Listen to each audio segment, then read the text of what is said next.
Yo, yo, yo, yo, yo.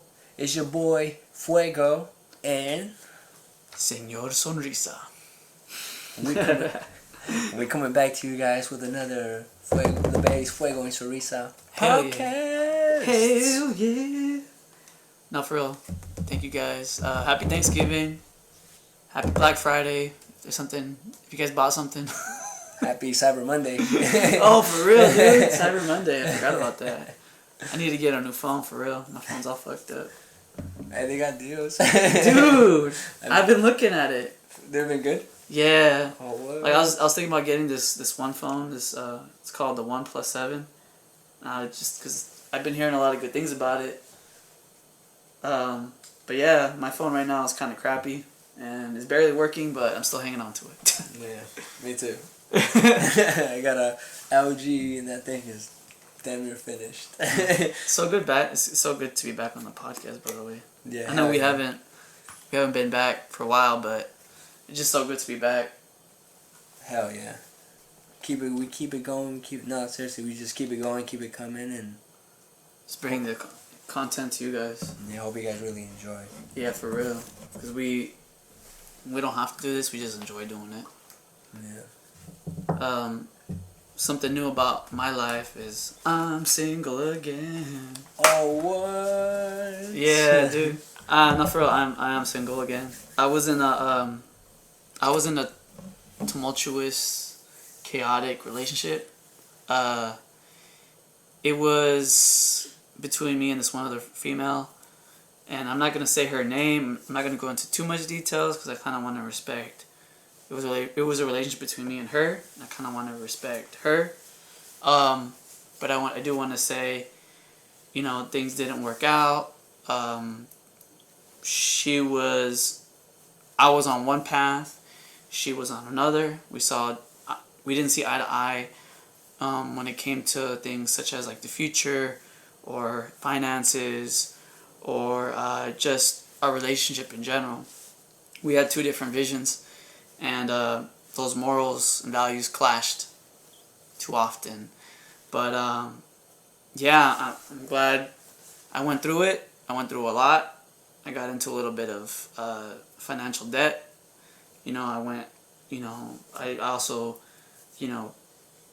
lost or,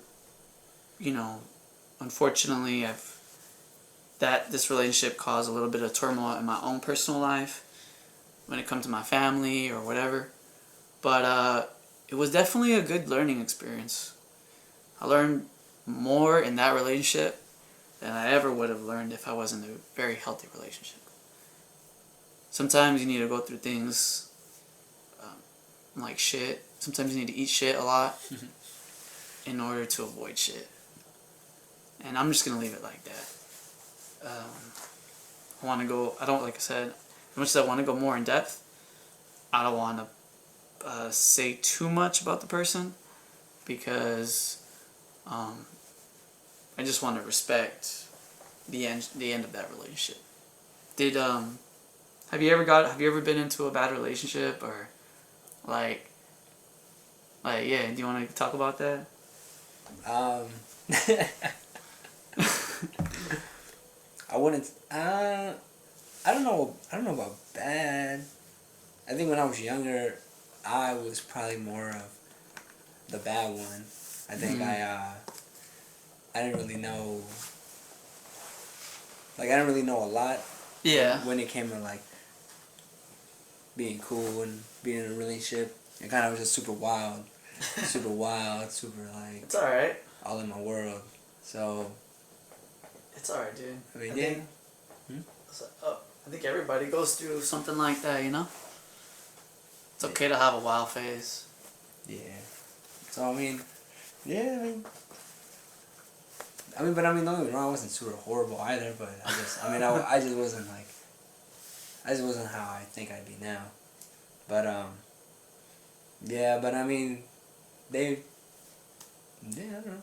They might think it was toxic, they might think something, but it made you a better person though, like that's the thing. Yeah. I mean I apologize and everything too, like I wasn't like, oh, I don't give a shit. I was just like, nah, Yeah. hey, that's who I was. That's what I thought at the time, and I thought that's how it was. And yeah. I hear you.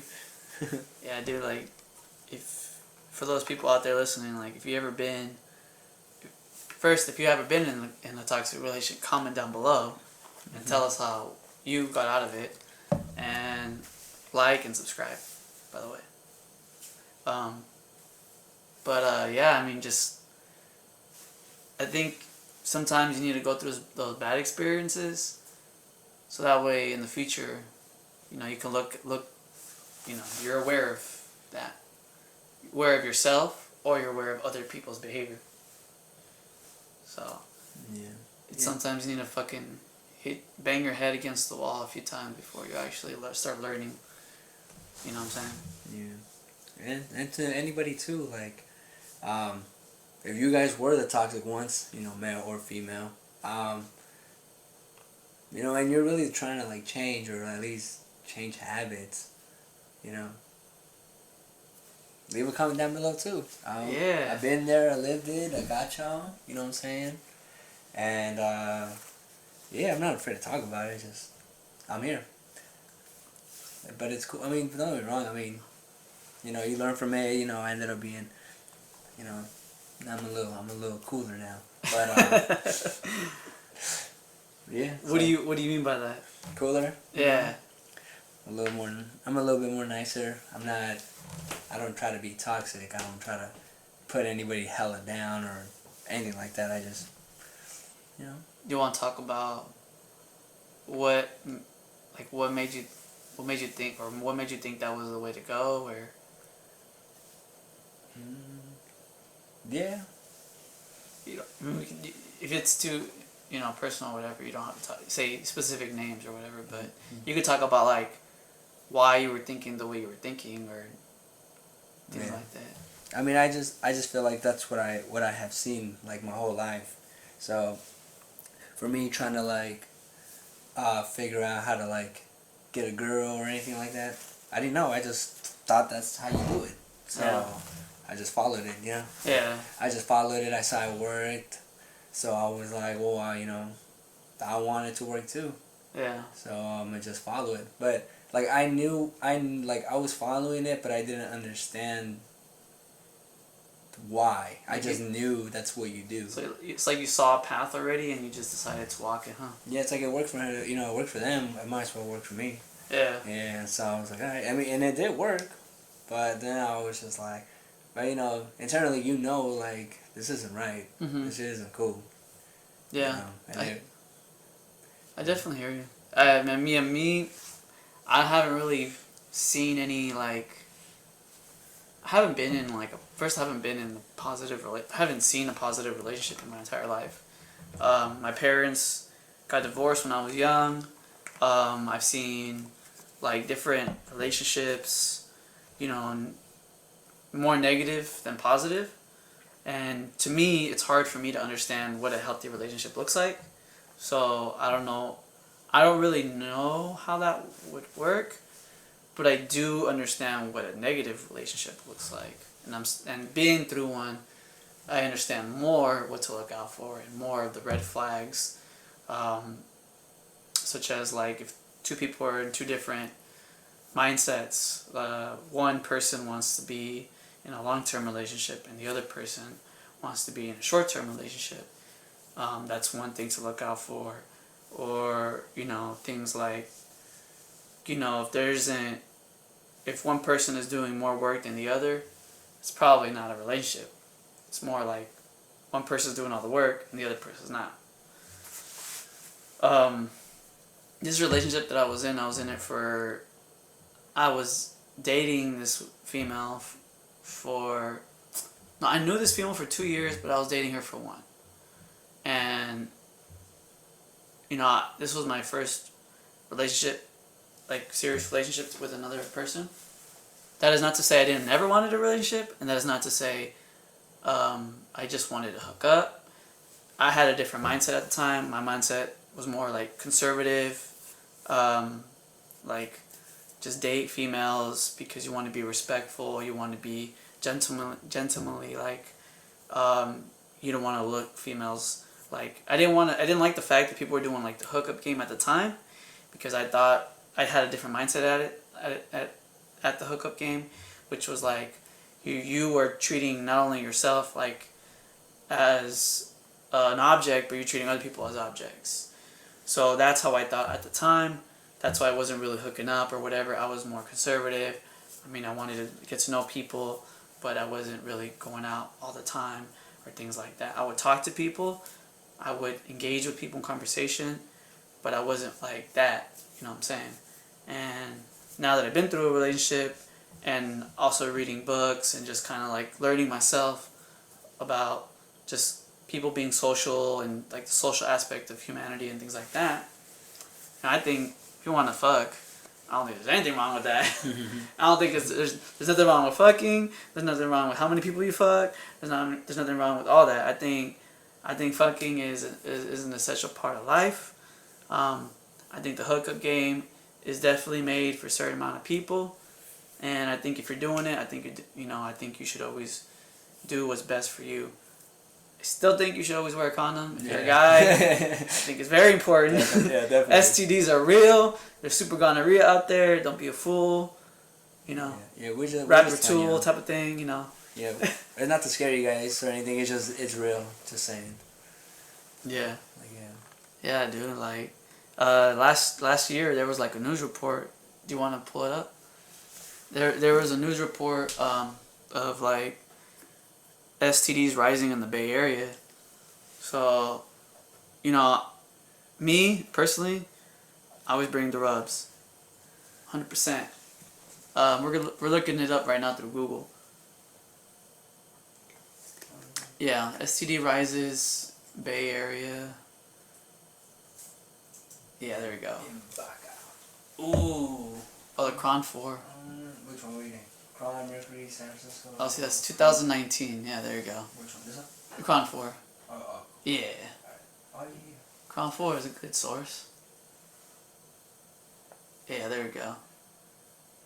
San Francisco health officials call for testing to combat rise of STD. What? Alright, so rates of sexually transmitted diseases are going up in San Francisco. Health officials are now urging people who are sexually active to get tested. Yay! You want to read the next two lines? Dr. Susan Phillip with the San Francisco Department of Public Health says that upward trend involves 3 infections: syphilis, chlamydia, and gonorrhea. Yep. Syphilis has especially raised concerns. Between 2017 and 2018, the number of women infected with disease increased by 144%, motherfuckers. Gee. Dr. Phillips says the group that are more at risk are gay men, other men who have sex with men, transgender persons, and young people. Young people? We're talking to you. Well, everybody out there. Pregnant women are also included, as more than 280 babies were born in California with syphilis in 2017. Ooh. That's crazy. I never heard of that. I didn't know babies can be born with syphilis. Did you know that? Yeah, and I'm like, what the heck? Yeah. You want to read that one? Yeah, I'll go. Yeah. Health officials are encouraging those groups to come forward. Oh, go ahead. Treatment is curative for those infections, Dr. Phillips says. We have highly effective treatment. Once you treat it, you're cured of the bacteria infection. So, that's good news, y'all. Public officials say condom has gone down in San Francisco. Dun, dun, dun. Sorry. I had to do that. They believe that one of the reasons for the uptick is the number of infections. Yeah. So, exactly. Condoms, my friends. Yes. It will protect you for a lot of things. Yeah, so go out there, have fun. You know what I'm saying? If you're going to do your thing. But definitely, yeah, just be safe, males and females. Because, I mean, you don't want to get sick. Yeah. And you definitely don't want to hide it either. You know what I'm saying? Oh, yeah, that's the worst. I mean, I know it's scary to go to, like, or to make an appointment. You know what I'm saying? Just that idea of it probably sounds a little scary. Like, you know, like, yeah. Crap, I gotta make an appointment. Yeah. I might have it. So just be safe so you can be a little stress-free and have fun, man. Enjoy. Dude. Enjoy. Yeah, like I said, like, I mean, if you're gonna go out there and fuck, Like, fuck right. Like, you know what I'm saying? Like, fuck responsibly. Like, you know how there's drink responsibly? Should be an advertisement that just says fuck responsibly. And like a condom.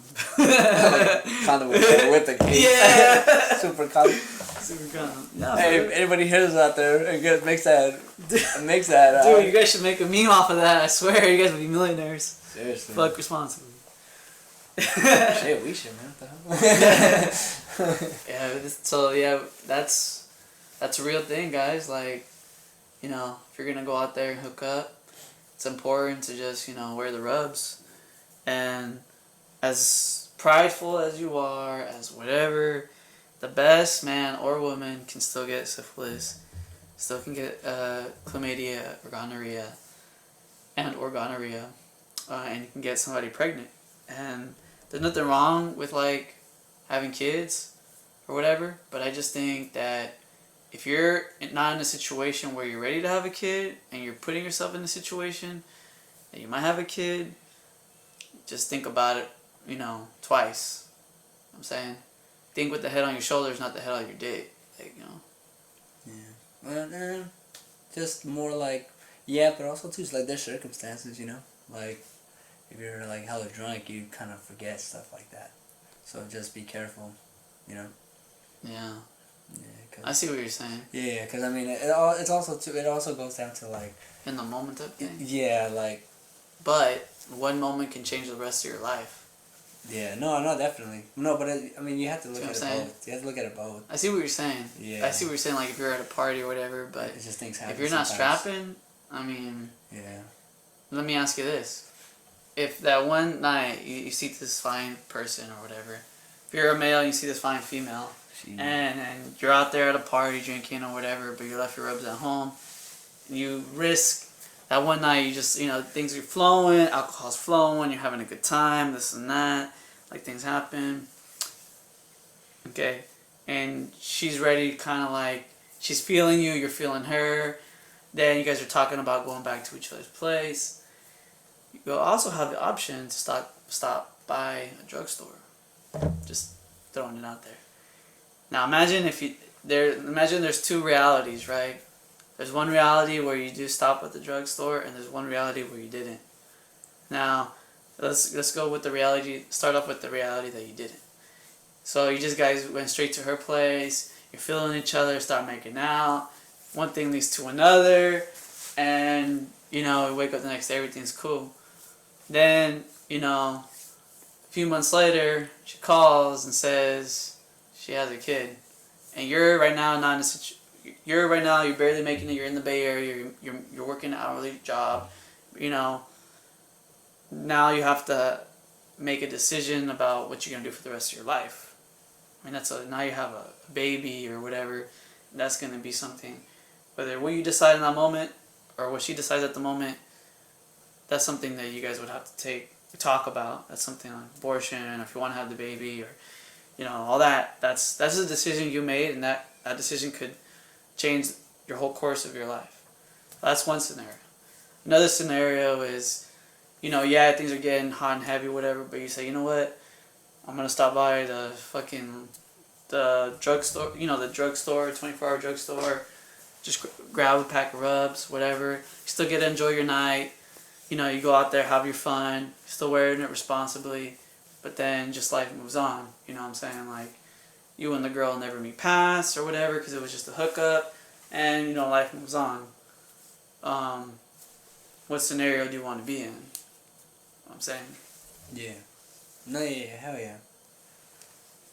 Yeah. What do you think about it? No, I mean, ideally, yeah, of course. Yeah. But it you know, yeah, you always have a condom. You're a male, put one in your wallet for surely. Yeah. You know, always carry one. Always carry one. Switch it out every other month, like every month, or like in case nothing happens. Yeah. And you just switch them out in case, you know, you don't want it to rip. You Yeah. don't want anything that you obviously don't want to happen in your life happen. So just, you know, take the right steps. But I definitely agree. yeah, but I mean, in that perspective, of course, like for me, I always want to be safe. It's just. But it's sometimes hey, it's both ways though. You're protecting her. You're protecting yourself from her, and she's protecting herself from you. Yeah. So, where you're clean or whatever, let's just say, but what if you have something? What if you gave something to her, and now her life has changed for the rest of her life? How guilty or ashamed or whatever would you feel? You know what I'm saying? Or vice versa. If she gave you something, now you have something that may change you for the rest of your life.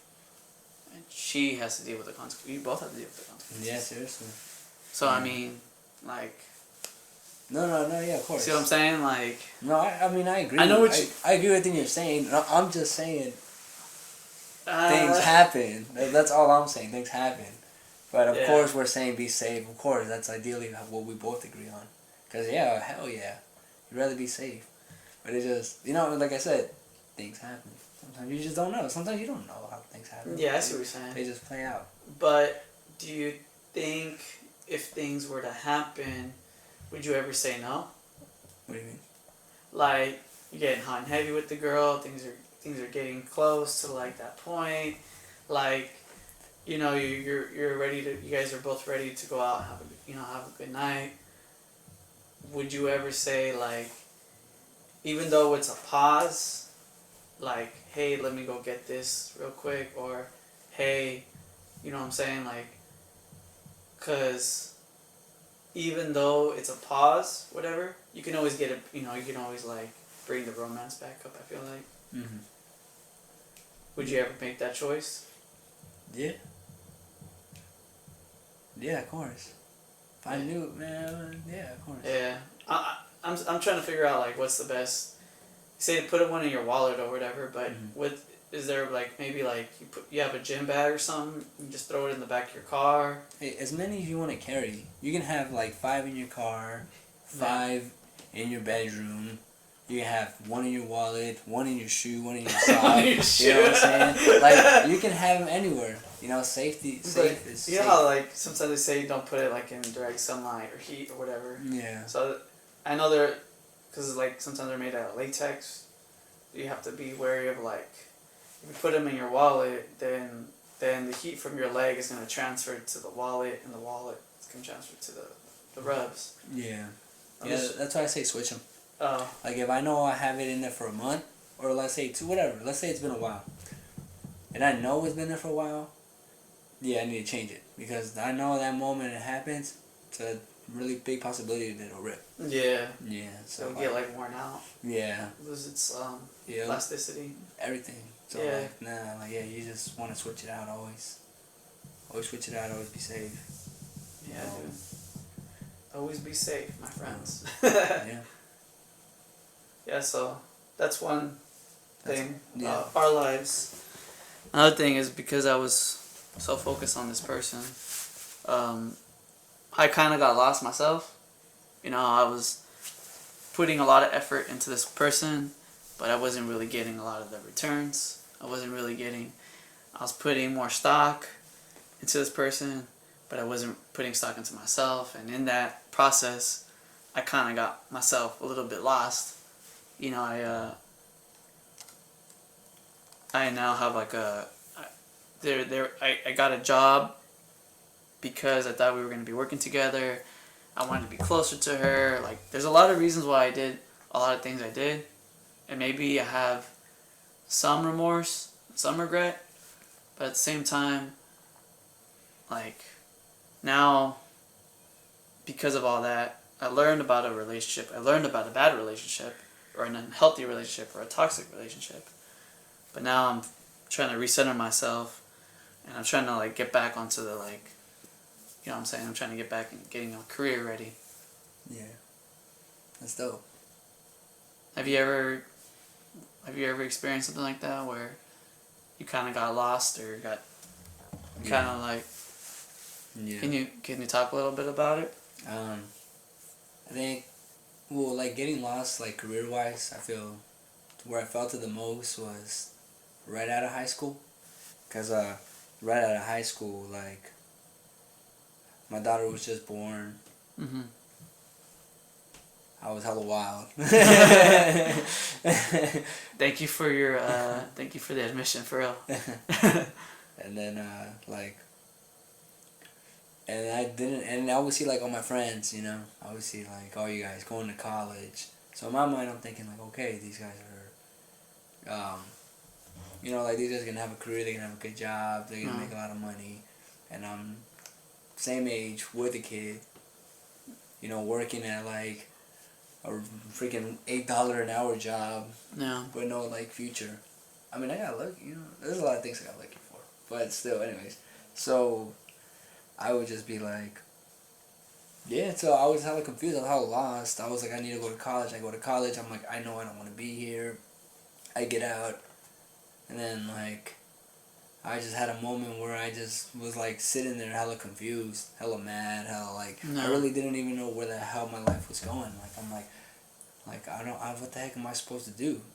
I felt so lost, and then like sometimes when you try new things, you even feel lost in that because like you're used to doing things a certain way, then you just stop, and now you're going a whole new direction. So even that feels like hella different. That transition, huh? Must have been difficult. It feels hella different. So no, I would say more than that. I would say maybe from like 20, maybe 21-ish, or like 21-ish, 22, to like.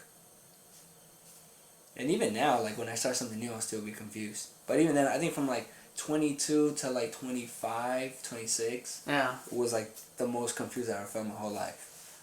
Yeah. Because like 18 it started because I was recognizing and realizing like, okay, things are real now, I'm an adult. And then when I saw everybody graduating college and everything, all my friends, and I'm still in the same spot, it kind of threw me off. Like I felt so like lost. Like I'm like, what am I supposed to do? Like like hold up, like something's so wrong. Do you think that social media, like the power of social media of like people going to college and graduating, do you think that kind of like brings out like people that haven't gone to college, insecurities or something like that? I think so. I think so if you're insecure. I think if you're not, no. And I say that because like social media, it's so powerful. You can look at it in two ways. You can look at it like that, like if you see like, oh, they're living a good life, I don't got nothing. Like you try to relate with them, your life to their life, and you end up just making yourself feel more insecure. As much as you're like trying to battle it, you're slowly doing that. But if you see it the opposite way, which is more like, oh, that's cool, that's what they're doing, but shit, my life is cool too, let me post what I'm doing. Maybe they're in Reno, maybe I'm not, maybe I'm down the street, but like, if I think something's cool, like, I'm gonna post it because I like it. Like, it's cool, And, the people who are doing cool stuff, like, for me, I just cheer them, like, oh, that's cool, that's what they're doing. Because it kind of more, for me, it kind of, like, inspires me or makes me feel like, oh, God, they went over there, cool, I want to go too. Like, oh, what? Like, so even, like, or if I run into that person, now I can have a conversation about it. Because now I'm like, oh, you went there, how was it, And it just depends how you see it. Like, I mean, don't get me wrong, at first, when I first used to see it, like, I think that's what really made me confused too, it was coming from a level of insecurity. It was like, oh, they're doing this, what am I doing? I don't even have a good job. But then as I got older, I realized, like, nah, I don't want to see it like that. I'm going to just see it like, social media is cool, there's a lot of good things going on. And, I mean, I try to avoid all the negative because I feel like a lot of people are just, like, talking with no filter, So, and there's nothing wrong, it's just that's how they think. So, but it's like there's a lot of things I don't really want to listen to. But for the most part, no. I think it just depends on the person and how you feel. It can control you, or you can control it. So, yeah, that's how I see it. Sometimes I feel though like I started off with the intention of I'm gonna go out there just to see how my friends are doing because I care about them. But then the more I scroll and the more time I spend, I start to subconsciously like just compare my life to theirs. Like, even though I know for a fact it's like the greatest hits of the people's lives, it's the soundtrack of the greatest hits, I started to subconsciously, I try to resist it, but I don't know what it is. I don't know if it's just, maybe it's kind of like a casino where all the bells and whistles kind of make you do that kind of subconscious, like, acting, I really enjoy Instagram. We use it we use it for our podcast. I enjoy it for, all this other Facebook, Instagram, Twitter, whatever. But I feel like I sometimes I put myself in a situation where I come in with good intentions, But then like over time, I started to like be like, man, what am I doing? Like, I start to have like almost like an existential crisis. I'm like, what the fuck why am I thinking? And then I start to snap out of it like, what the fuck? Why am I thinking like this? Like, yeah, everybody's just showing like the best part of their life, but they're not showing the mundane, the boring, the day to day. Like, I mean, how much more real would social media be if they did show that? Like, yeah. And kind of to your point about high school, like that's another thing I have a big critique on. High school counselors, when you're 15 already, they want to ask you what you're gonna do, where you want to go after high school, and it's like, I don't know. I'm fucking 15. Leave me alone. Let me just go to parties and kind of halfway pay attention to class and do what everybody else is doing. Yeah. Like, I don't know.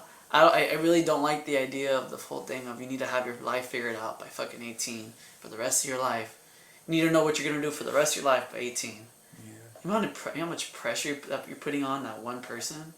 Like, I think it starts with good intentions, but it never ends well. Yeah, nah. Yeah, because, like, if you tell, or let's say one person, but I think maybe realistically it's the whole entire campus. Because you had that conversation, so now you talk to your friend about that conversation. Oh, I had the same one. Now you both are trying to figure it out, and somebody hears you. Oh, hey, I had the same one. Then everybody becomes a big thing. Now everybody's asking each other what they're going to do. And that's more pressure because you're like, I don't even know. He just asked me. Now I got the whole school asking me. Yeah. Even my friends, like, they're asking me, what am I going to do? I don't even know. That should be the best response, though. I don't know, and I'm going to figure it out. Yeah. But at this very moment, I don't know. I think you're right. I think that's the best way you could answer it. Regardless of what, like, the counselor or anybody tells you. Yeah. You just got to stick to it. Like, hey, I don't know, like, yeah, like, you can say whatever you want, like, you can think I'm a loser, or I'm not gonna make it, my bad, like, oh yeah, you can think like I'm a loser, I wouldn't, like, amount to anything, but, like, at least I know in my mind I'm trying to figure it out, better than me just giving in, like, hey, I ain't gonna do that, I ain't gonna do nothing, and even then, if that's what they feel, hey, that's what they feel, like, fuck that, I go to college, I'm just work at this, like, job, and that's all I wanna do in my life, hey, I mean, that's cool. Yeah, for real, that's true. I don't think it's less. Yeah, I definitely, the reason I say that for a lot of reasons. Number one, your frontal lobe isn't fully developed until you're 25. That's been, oh shit. Stupid fucking crime. Francisco has always been a place that's Yo, we got the fucking internet backlashing us. What the hell? You just fucking randomly just started a video? That's sick. That's fine. We're not gonna play that. Yeah. I think we're done there. Yeah, but sorry. What was I saying? Oh yeah, high school and figuring out your life. There's a lot of reasons why I don't like that. Like I said, number one, your frontal lobe isn't fully developed until you're 25. Number two, the whole college, I feel like it's almost part of like a Ponzi scheme. Almost.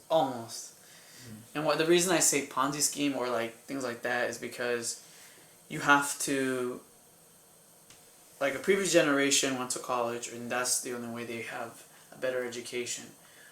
So now they make it seem like that's the only way to make it in life, and I really don't believe that. There's good trades out there, like electrician, plumbers, and things like that. PG&E or whatever, like utility, things like that you can get in. You don't have to go to college for. That's the second point. Third point is college is made to be a business nowadays. There's fucking student loan debt out there. There's people who out there have $10,000, $20,000, $30,000 of student loan debt, or even more. And to tell an 18-year-old you're gonna go to school for 4 years to something that you may or may not like and do something for the rest of your life, and to put all that crippling debt that's gonna last like 10, 20, 30 years, I don't necessarily agree with that. Oh, and top it off, you can't, I can't think of the word right now.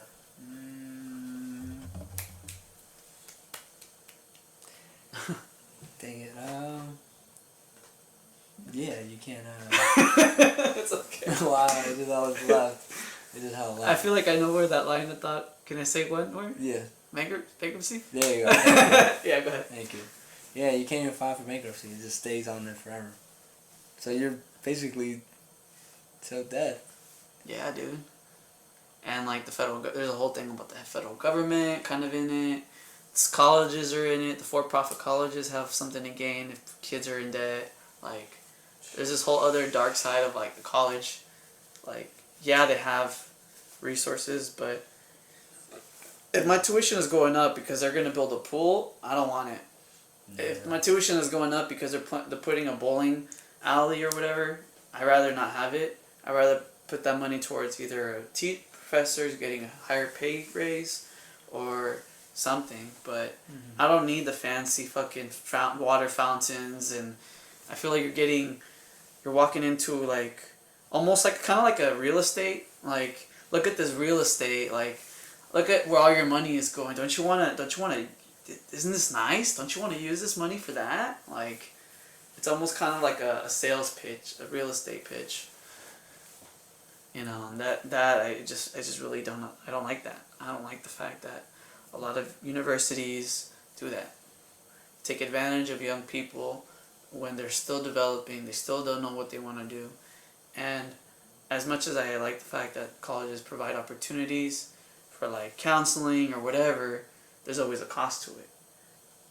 And that cost goes to the students. You know what I'm saying? Yeah. They have to pay it. So while you go out there and having parties, or you're pledging for a fraternity, and going out there, going to classes and all that, and then finally you get your cap and gown, you're ready to graduate, and then you can't get your job because of the experience of paradox, 1. 2, you have all this crippling debt, and you don't really have any experience. So. Yeah. Yeah.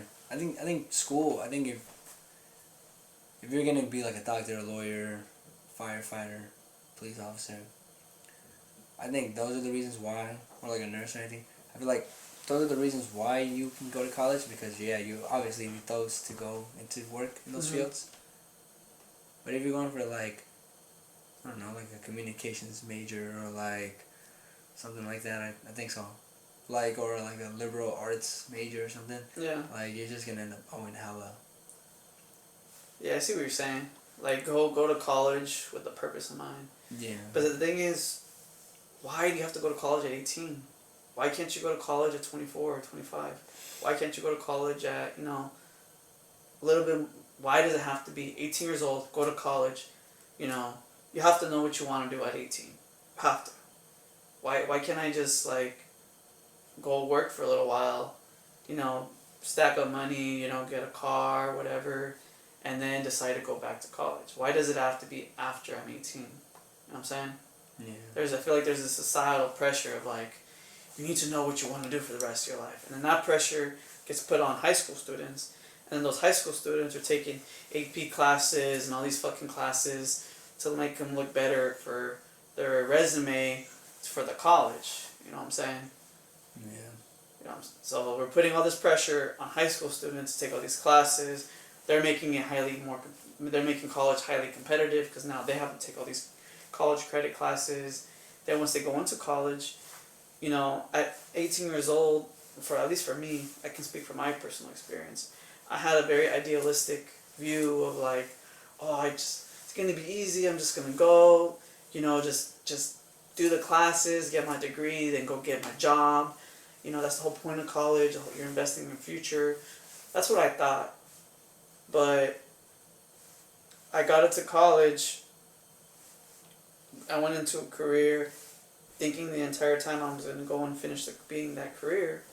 And then towards the end of it, I realized that's not what I wanted to do for the rest of my life. And I don't think, like, that's, like, imagine if that happened to me during the end where I already was getting my college degree. This was, like, literally the quarter before I got my degree. But imagine if I had that same scenario in the middle of my degree. Now I gotta go change degrees, or now I gotta go figure out my life. Like how much, that's a lot of pressure to put on somebody. And college has this thing where you can only, like, take a break for, like, 1 or 2 semesters, and then you have to come back, or else everything that you did prior is gonna go away, like, all those credits. So it's like, you know what I'm saying? Like, Yeah. That's why I'm like very. I tell you like, you don't. If you want to go to college, I recommend just going to community college. Go to community college. They have a lot of good sources. They have a lot of good resources. Even though they're impacted or whatever, keep trying to get in. If that doesn't work, get a job. Try different things. Like, if for whatever reason you couldn't go to community college, hey, maybe you try a different, maybe you try a vocation school like plumbing or electrician or, what I'm saying? Like, who knows? You might actually like that more than you like college. Yeah. Yeah, guys. And gals. Hmm? No, I'm just saying. Like, Oh, yeah. Yeah. So, yeah, just be wary of that. And, yeah. Because, I mean, like, there's college, which is the obvious route. And there's 10 million, I can give you 10 million reasons why to go to college.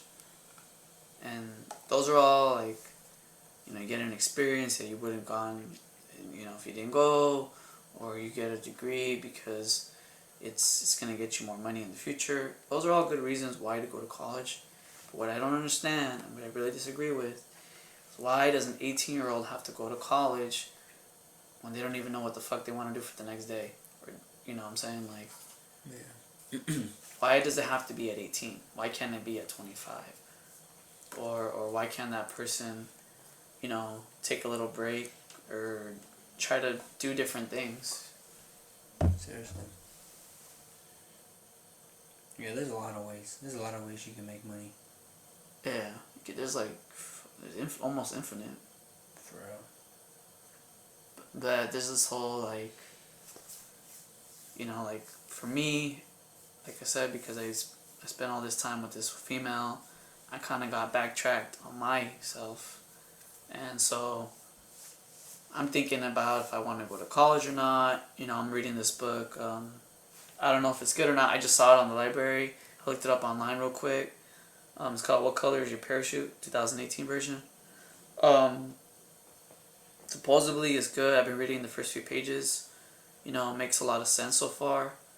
About like the author talks about how jobs are becoming jobs are changing rapidly. Like a lot of the economy is changing, and that employers don't want to hire full-time employees because it saves them money, and that now that they're hiring a lot more part-time employees because they don't have to pay benefits or anything like that, or they're hiring a lot of independent contractors.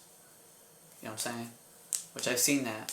I've I don't know if you witnessed that or feel that like where you work, but I've witnessed that in my own experience. Like I go on Indeed.com or other places, and you'll see a whole list hire per diem or hire independent contractors or hiring part-time, but benefits full-time and all that's starting to kind of go down. Go down? Yeah. And what do you think about it? What's your opinion on that, or what do you think, or have you experienced that in your experience?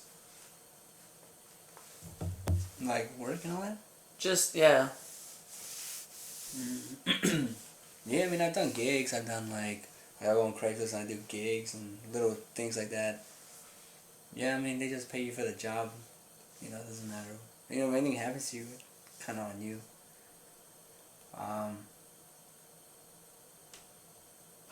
What's your experience with it? I'm just curious to know other people's. I've had a lot of jobs where I didn't have what's it called, benefits or anything like that. I was just getting paid hourly. I think the job I have right now I can, but I pay for it. And then at Costco too, Costco is I think it was mandatory. Oh really? Yeah. I mean, I had to pay for it, every month, every check, but yeah, it's mandatory. Oh, for real? Yeah, it's not even an option? Yeah, it's not even an option. That's crazy. Yeah, that and I think even I could be wrong on the 401k, but I think on that too, that's mandatory too. So, I mean, that job, they had it. But, I mean, those Yeah. are big corporates, so of course they're going to. Mm-hmm. Like, I think smaller jobs, more mom and pop jobs, I think it's more harder to get that. Yeah. Unless they're doing really well. Mm. But, no, yeah, I mean, every business, every job is trying to find ways where they can pay less. Even when it comes to taxes, like, they figure out ways, like, even online businesses are starting to do it. Instead of them paying the taxes, now they charge it to the buyer of whatever. Oh, for real? Yeah, like What if the you, heck? yeah, like if you go on eBay or if you go on eBay, you go like on Market. Those are the only ones I've seen it at. When you make your purchase, they include the tax. So they figured out a way to charge us the tax. But I mean, every store does it too. Like when you pay taxes, like for certain things, they are the ones who are. They tax you. Yeah, they tax us. So when they pay their taxes, that money gets paid with that. That's why stores charge you tax. Well, they charge you there's different types of tax, right? There's a Yeah. sales tax, and there's like Sales tax, and then there's like like the recycle tax. There's a lot of different ones. Yeah. But they all categorize into those parts. Mm-hmm. Yeah, and then they just So, I mean, businesses are always trying to find ways to pay less because, of course, they're in business because they want to make the most money they can. So. But do you think? So I hear what you're saying, like the whole like. I mean, that's capitalism. A setup. That's a setup, yeah. But do you think that like isn't that you said that's a setup? What do you mean by that? No, that's just how the business runs. Oh. But do you think that can hurt you more than if you were to just like pay people the right amount of wages or just give them benefits, like? Yeah. Because you know what I'm saying, let like it backfire later. Yeah. I think so. I totally think so. I agree with you. I totally think so. Because I think. I don't know. I just like watch documentaries or whatever, and I see like other countries, either they pay for like 401k or they get like you only work like 4 days a week, but they still get paid good where they're making a living. And now here it's like we're struggling. Like everybody, almost like everybody's struggling. Like even people that make cool money, even they struggle because like, because just the job market is either like. The only one either give you like a part-time job or per diem or independent contractor. 1. 2, they don't want to give you benefits, so now you got to pay out of your own pocket, or just like it's too expensive. Like I don't know. Yeah. I just feel like if you incentivize your employees and you paid them right, I feel like that payoff is gonna come later. Like you don't get it right away because you're paying them. Yeah. But if you give them like a good paying job or like good benefits, I feel like now they have motivation to put in that work. Yeah. And I don't know, I feel like if you saw somebody paying you good money and they pay you good benefits, do you think you would be putting in more work? Yeah. I think even you wouldn't even want to leave. Yeah. Yeah. If you're a really good like boss or owner, yeah, you treat your people right, yeah. When they leave, it'd even be hard for those people to leave. They're like, man, do I really want to leave? Have a good boss? Like, they think about it. Compared to if you're a hella crappy boss and everything. Yeah. Yeah, like they quickly hella people come and go. Yeah. Or just recycle people. Yeah. Yeah. That's what I think too. Yeah. I think if I was a business owner and I had employees, I'd pay them a living wage. Whatever that is, like, I don't know, pay them good, like, where you don't have to struggle, you don't have to get a second job. Yeah. But that's just how I see it. I mean, other people may have different points of view, like. Oh yeah, of course. It always depends on the person. Some people are just, like you said, capitalism, just, hey, it's all about the money, so I'm gonna just make whatever I make. That's why there's no balance. Mm. Everybody's not paid the same. Everybody's paid differently. Some are poor, some are rich.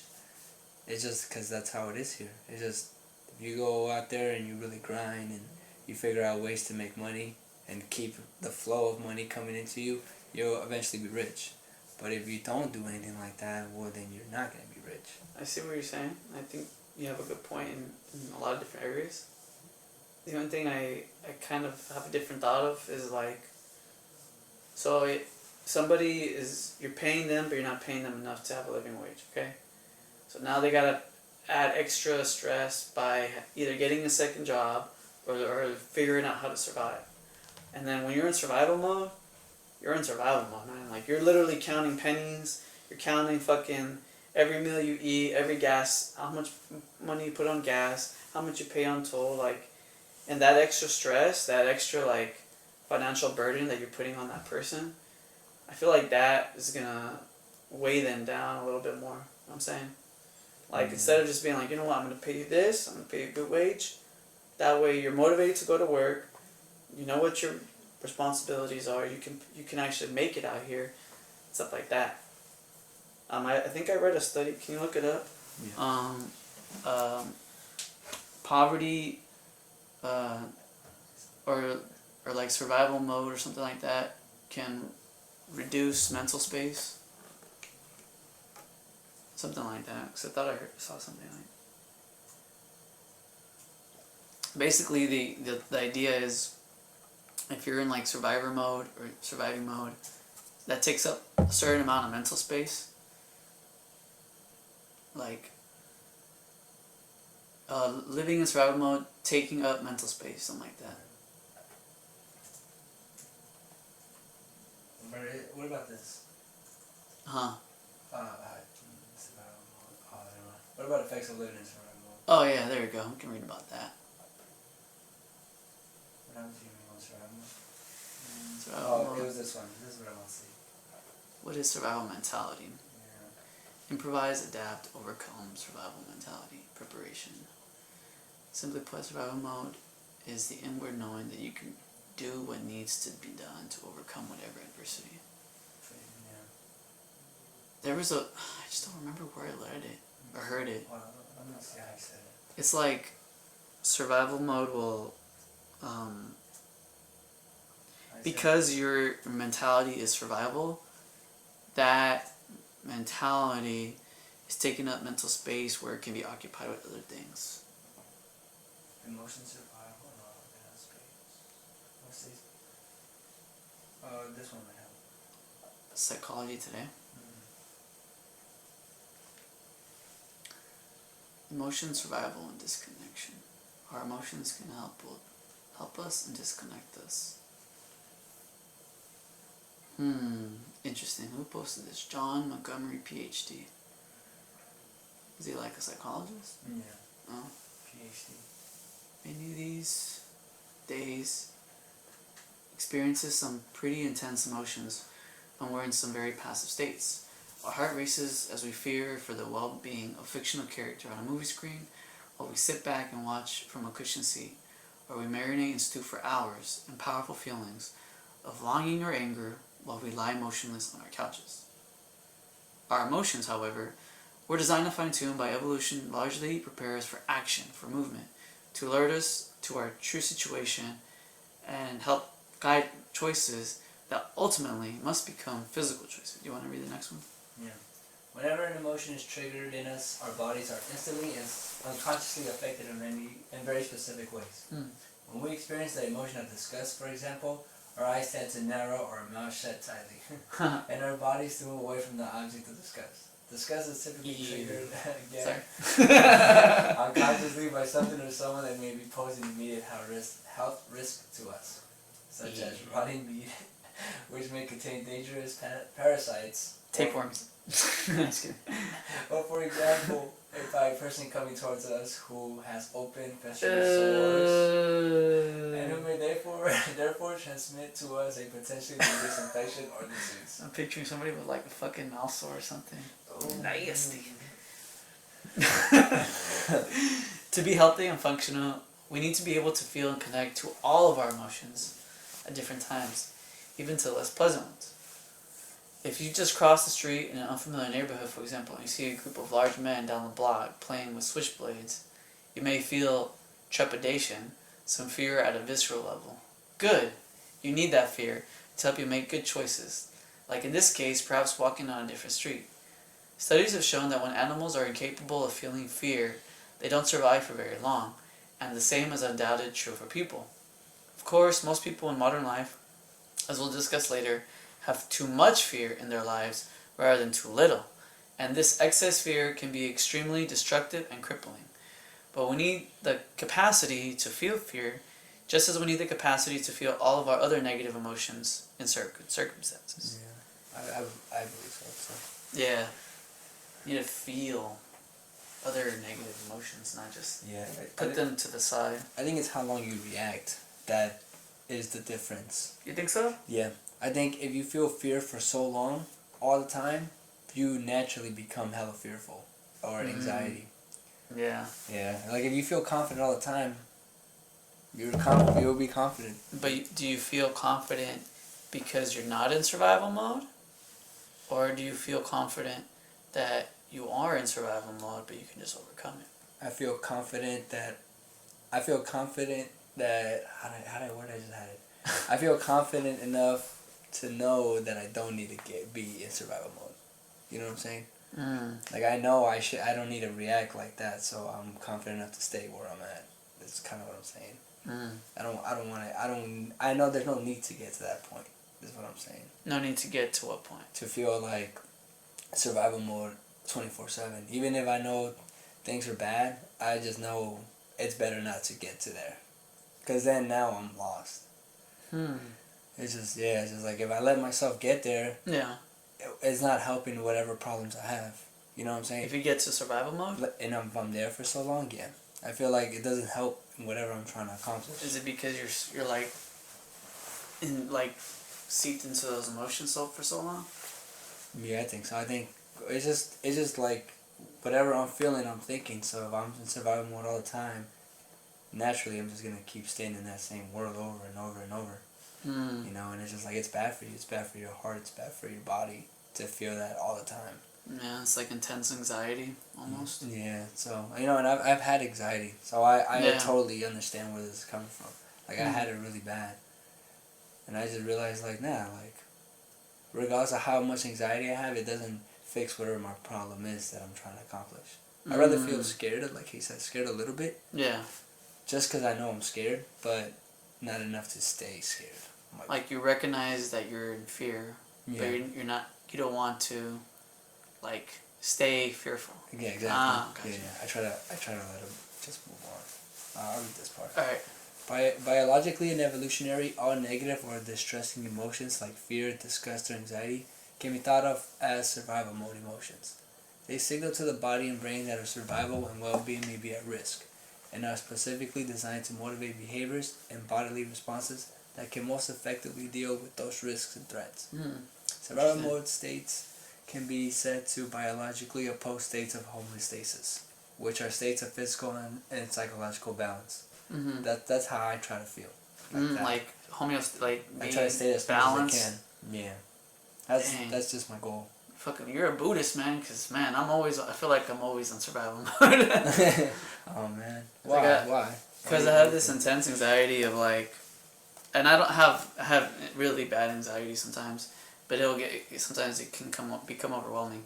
But it's I'm thinking about, I'm a numbers guy, so I look at and I know this is a bad habit, I don't know what to do about it, but I'll look at my bank account, I'm like, fuck, okay, so now I gotta pay this, I gotta pay that, so I pay rent, I don't pay a lot, but I pay rent, I have some debts I have to pay off, and then by the time I do all the calculations, I have this much left, and I think about, shit, I gotta make this shit last for 2 weeks, am I gonna be able to make it?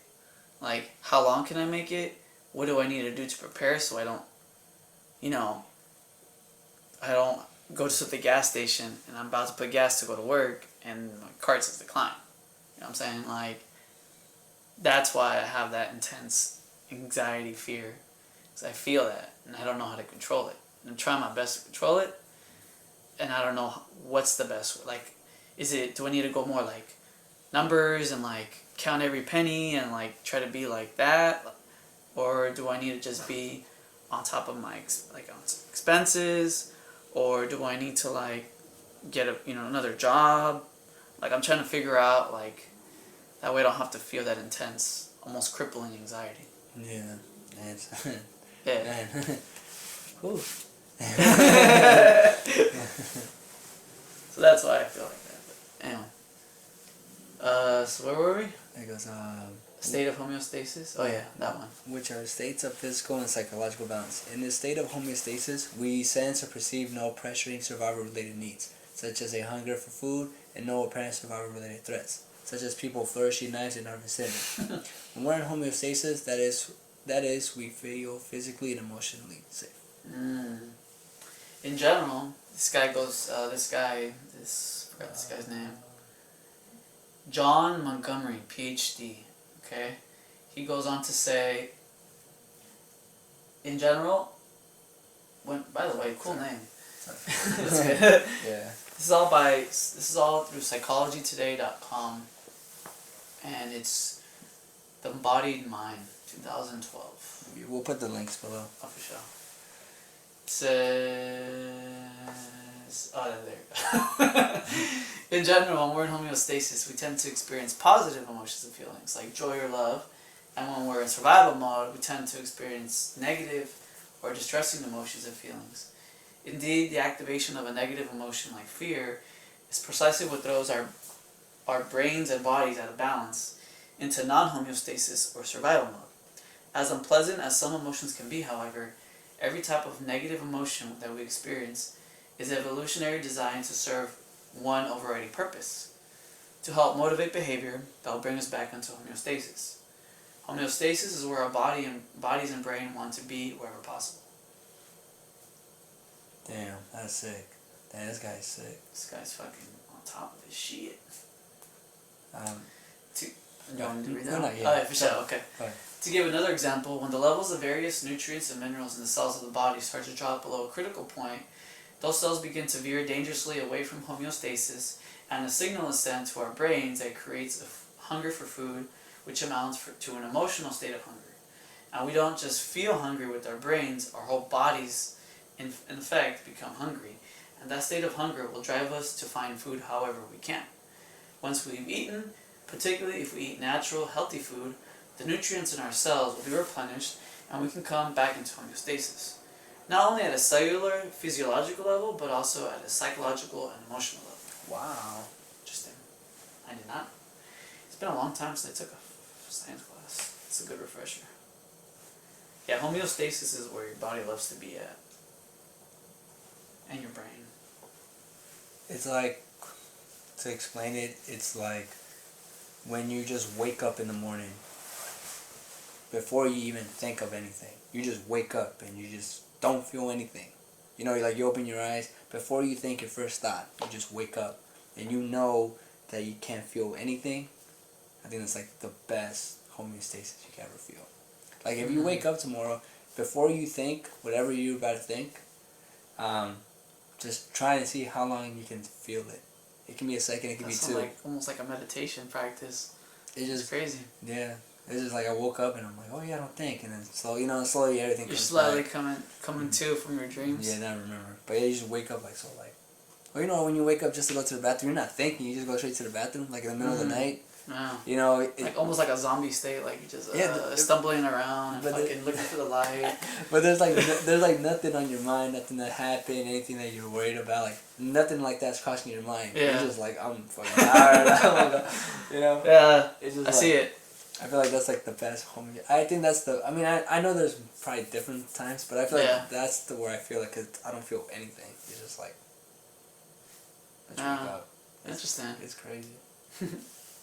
Negative emotions like hunger, fear, or disgust, therefore, should serve what could be called a homeostatic drive within us, an extremely powerful and all-encompassing force that has been crafted and held by evolution to keep us in homeostasis, whenever possible, and to return us to homeostasis when our balance or equilibrium has been disturbed. Yeah, our body is very particular. They're very picky. It likes to stay in one state, all the time. Mm-hmm. Like, kidneys want to be in a certain state, our blood wants to be at a certain, everything has to be like in a certain, like, you know what I'm saying, like a certain range. Yeah. And if it gets out of that, then the body starts to react kind of like, what the fuck is going on? Like, what the hell? I need to go back. Like being comfortable, you know what I'm saying? Yeah.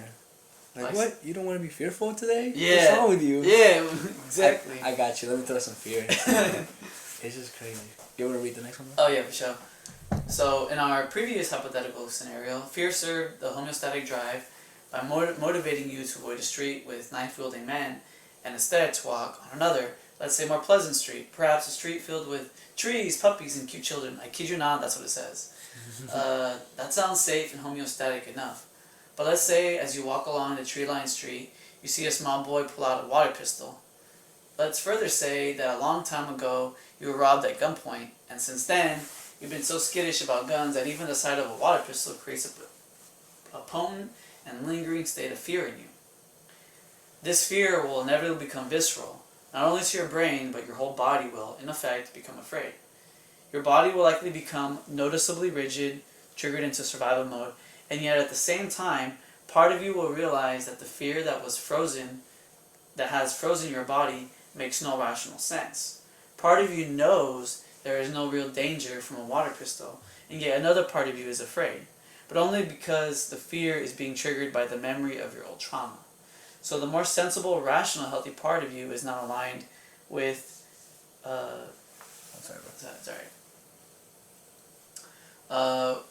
is disconnected from. Okay, so the more sensible, rational, healthy part of you is not aligned with, is disconnected from the part of you that is throwing your body unnecessarily and inappropriately into survival mode. All disconnection between the brain and body, we could say, is some version of the same dynamic. It happens when the body, because of various cues of triggers, is thrown into an unnecessary state of survival mode that does not correspond to any actual or significant risk to survival or well-being. In modern life, this kind of disconnection is remarkably, shockingly, and tragically common. Has that ever happened to you? Have you ever noticed that? Yeah, like that's like that exact, not that exact scenario, but I can imagine a scenario where I feared something, and I know I feared something, and then my heart will start racing, and I'll start getting tense, and I'm like I'm ready to fight or flight, but then a part of my brain will rationalize the fear, and then I'll start to almost overcome the fear at the same time as I'm experiencing it, and then kind of calm down. Does that make sense? Yeah. No, I don't know if that makes sense. No, me too. That happens to me too. I'm like, what the fuck? Yeah, I know I'm scared. I'm like, what the hell? There's nothing here that scares me. But what he said, it would be something that happened before. Yeah. So I'll act like that, but same thing. It would rational. It's like a cascade of events will happen, and then you get fearful. Yeah. Or when someone spooks you, they yell behind you or whatever, just as a joke. You get all afraid, and you're tense or whatever. Then all of a sudden you just realize it's a joke, and then it starts to dwindle. Yeah. You can feel it, man. And unfortunately, this core fundamental disconnection between the brain and the body, this unnecessary intrusion and imposition of survival mode, will inevitably lead to more disconnection, including, as we'll see in future posts, disconnection between what you actually do and what you truly care about, and between you and the other people you care about. Once a core disconnection develops between the brain and the body, the homeostatic drive has to constantly fight against that disconnection. The signals and motivations that the homeostatic drive tries to supply will often become, so to speak, jammed and misrouted and misinterpreted, typically to extremely unfortunate effect. Yeah. But if unnecessary states of survival mode are ultimately what create these destructive disconnections in our life, what is it that generates so much survival mode? Why do survival mode states intrude on our life so frequently and so forcefully, ruining our fun, damaging our relationships, and often leaving terrible destruction and misery in their wake? We'll talk about this more in the next post. I think this is just my, you call it theory, hypothesis, whatever you want to call it. But I think the reason why some people are in survival mode is because they're not. I think it has to do with economics. I think it has to do with the fact that there's certain people out there that are just got a fucking bad hand, and they're born in a neighborhood that is full of violence and stuff like that, and poorness, and that type of you know what I'm talking about, those type of neighborhoods. And then the person, whether the mother or the father or the kid, is trying their best to survive, so they got to go out there and work 2 jobs, or trying to you know what I'm saying, they're always trying to get the fuck out of there, because why would you want to be that? But you know what I'm saying, but it's it's a generation after generation of like living there, and people want to leave, but it's hard to leave when your rent goes up fucking 30%. You're barely making it by. You're making a minimum wage, not working 2 jobs. You're trying to get out. You're trying to like figure it out, but it's like constantly like surviving. You see what I'm saying? Yeah. But yeah, no. Yeah, because surviving. I think being more in survival keeps you in that area. I don't think you ever get the dreams that you want. Cause there's a lot of like people, like even famous people. If you hear their backstories, all of them were poor. All of them were bad. All of them maybe had just a mom. Maybe all of them had one dad. Maybe their parents were alcoholics. Maybe they got whooped. Like, nobody had a very perfect story. They all had like a very back one. And I think the change was just they knew that they can make it. That and luck too, but they had the just that willingness and that just knowing that shift, like knowing like, okay, if I keep living like this, I'm gonna stay like this. So I don't want to feel like this. I don't want to think like this. So let me change it. And I think ultimately was personal the difference. personal will, and that I think that definitely has to do, that definitely has a part of it, but there's also has been like systematic like oppression, like I would just say like systems put into place to make you fail. Purposefully systems put in place to make people fail, like not putting jobs in those neighborhoods or high paying jobs, or seeing just like fast, like you can't, like how you gonna survive if you work at a fucking fast food restaurant, or like you're working at a liquor store, or like I mean you can make a decent wage, but not enough to where you can get the fuck out or change the neighborhood, because there are systems that are in place prior to when you were born, like either governmental like racism or things that were put into place. For example, like this whole thing about like when I don't remember what decade, but there was like systematic places where they wouldn't allow African Americans or blacks to go buy certain houses in like nice parts of the neighborhood, even if they were making the type of income that everybody else in that neighborhood was making. The real estate agent or whoever wouldn't allow that person to buy those type of houses. So there's like laws and things that like part of that is that, and part of that is like it's just how you're gonna go out there and get a good job in those type of neighborhoods. Yeah. You know what I'm saying? When people, they don't want to go out there and fucking deal drugs or whatever, but if they gotta do that or they gotta live on the street, what option is there? Do I sell this, possibly get some money and try to better myself? Or do I go out there and work a minimum wage job and be fucking poor and not even have money to pay rent? Like, that's kind of what I'm talking about. And then that puts you in like a survival mode. So you're always like, shit, now I have 2 jobs, I'm working 16 hours a day, but I'm still not making it. So like a lot of people just say, fuck this, and then they give up or whatever. But that I think that there's like an economic, Yeah. That's why I think it's economics. It's like if people had more money, they would go out there and either they had a better job or things like that, or they just had extra money coming in.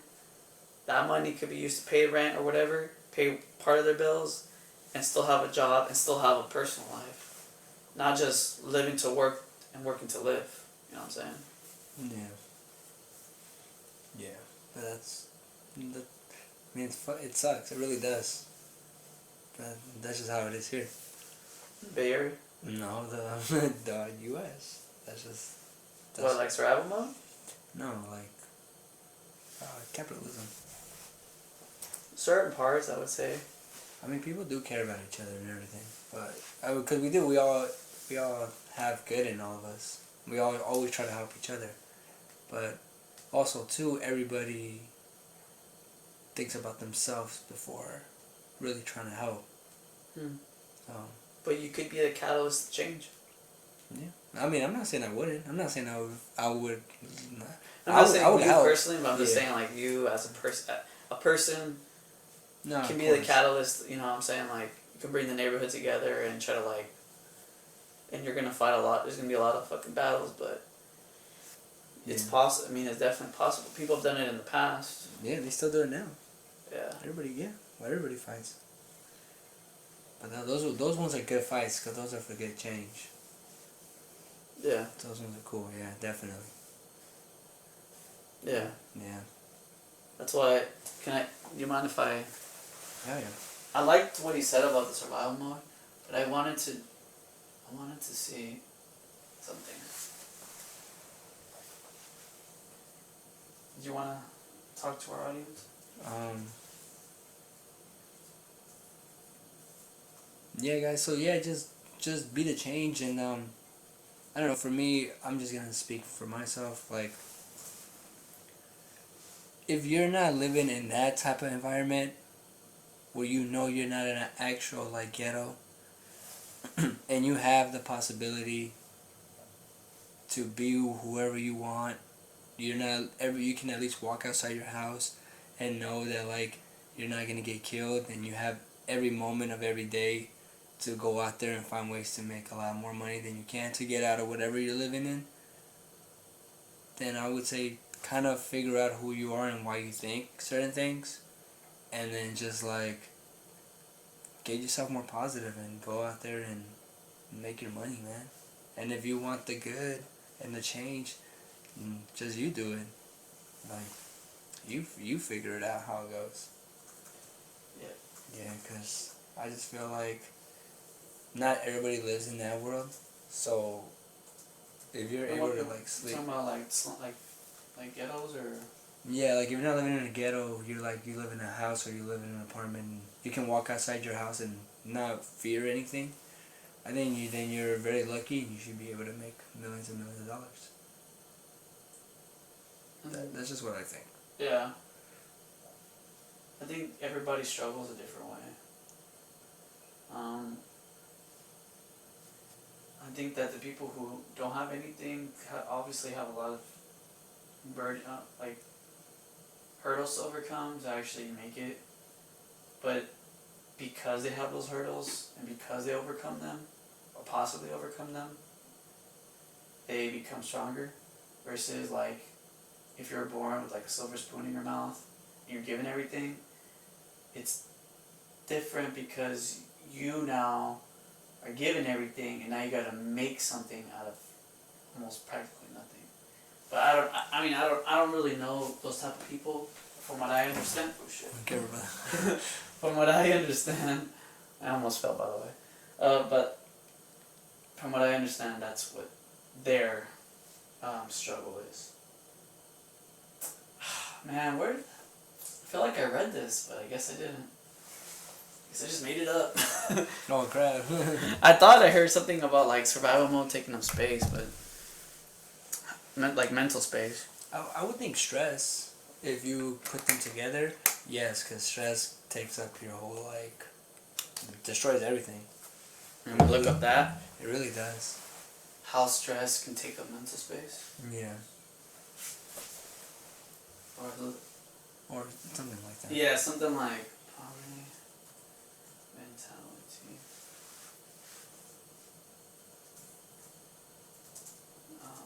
mental. Yeah, cause stress is a big killer. If freaking Scarcity. Scarcity mentality. The stress of poverty changes the way people think. Money problems takes up a human. That's what else. This. Money problems takes up a huge amount of boreas cognitive capacity. Yeah, this is what I was trying to say. This is 2014 from NPR. This is what I was trying to say. Maybe this is what I was trying to say. NPR.org. Dun dun dun. Yeah. You want to read it? Yeah. Alright, this is by NPR. This is your stressed out brain on Scarcity.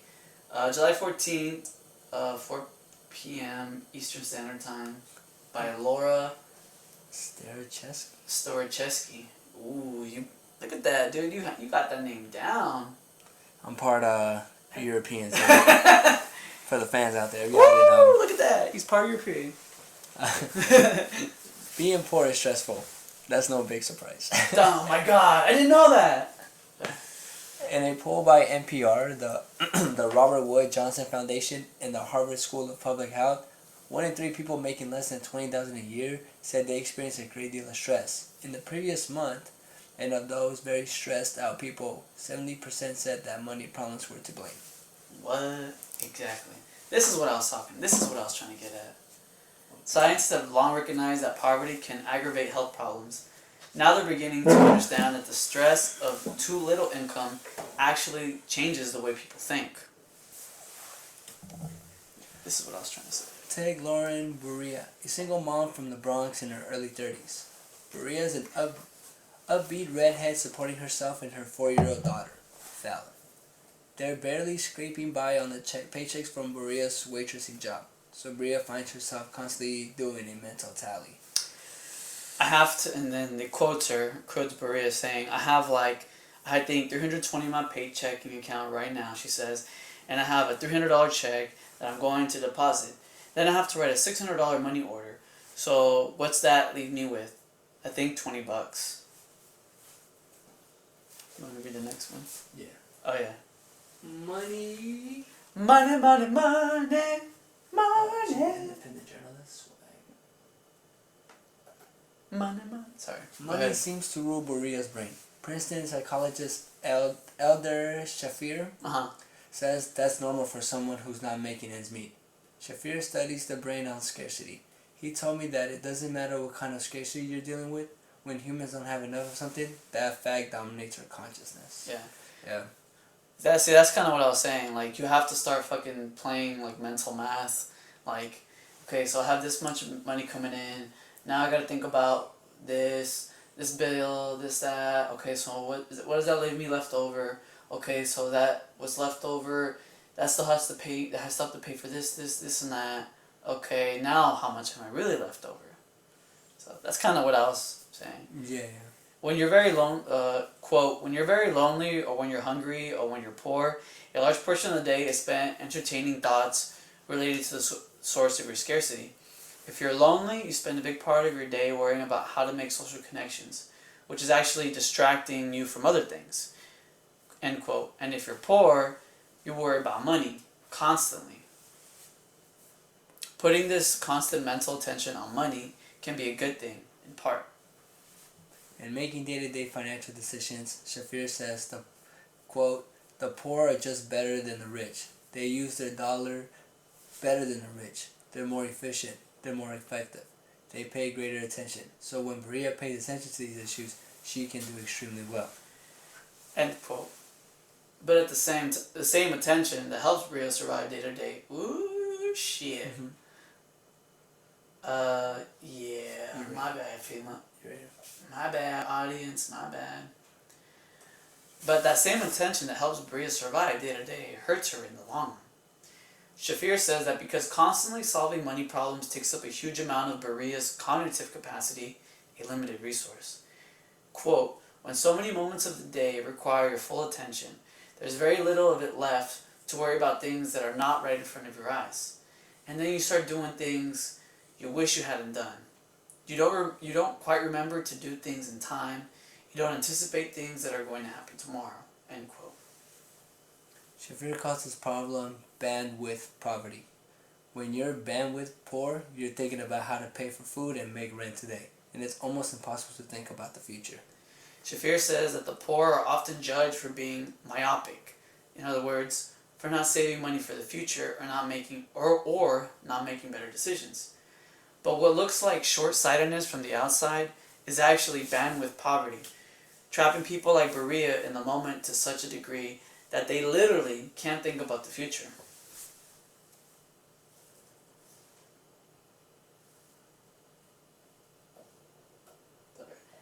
And we wait as I scroll down. Maria struggles with bandwidth poverty in lots of small ways, every day. But there's one big decision that haunts her, going on welfare. After she lost her job about a year ago, made in the throes of bandwidth poverty, she now calls that the worst decision of her life. Or, quote, the worst decision of her life, end quote. Once Maria enrolled, she started getting a check for $145 twice a month. But what she didn't anticipate was that those checks would come with a whole new list of responsibilities. The big requirement was that Berea had to show up for what's called a work preparedness program, Monday through Friday from 9 a.m. to 5 p.m. for 3 months. Quote, it's like a job, but you get no money for it, end quote, she told me. You have to go there ready for an interview every day. Or, that was another quote. But, end quote. You know what you mean. We know what you mean. I'm kidding. But Berea says tongue twisted. But Berea says there never were any actual job interviews. In fact, Dr. Shafir told me that programs like work preparedness are intentionally complicated and demanding to make sure that only the most driven and needy people will jump through the hoops to keep the benefits. The idea behind that is that people who just want an easy check get weeded out. The actual effect on people like Berea is what Shafir calls a, quote, cognitive tax, end quote, taxing their limited bandwidth and adding even more stress. Quote, the minute they